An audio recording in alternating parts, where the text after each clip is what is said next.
Most times in discussing the subject of the flesh, what we men of God do, and that extends to fathers in their families, leaders generally, is that we line up all the attributes of the flesh and find the ones that we are guilty of. Then we exempt them in our discussion. So if I have a problem, are we together now? Yes.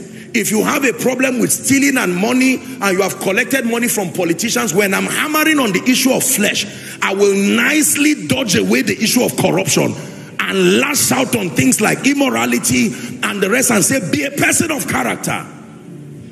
When you are training people to be men and women who die to the flesh, there has to be a holistic capture of everything that needs to fall off until people become people of spiritual stature. Are we together now? Very important. It's a mistake that we make, and it's not because we are bad.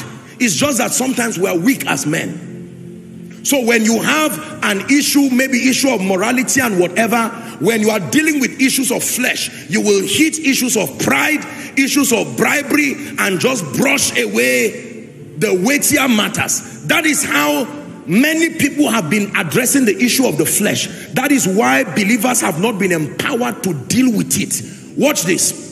Many of you here are virologists, microbiologists. How do you deal when they say a virus or a disease is out? What do? You don't run away from it. The first thing you do, medical science teaches us that you isolate that whatever it is. Am I right on that?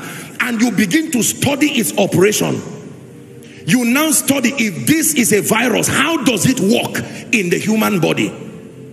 Now you begin to learn how it works, and sometimes you can now use several parameters to come up with an antidote.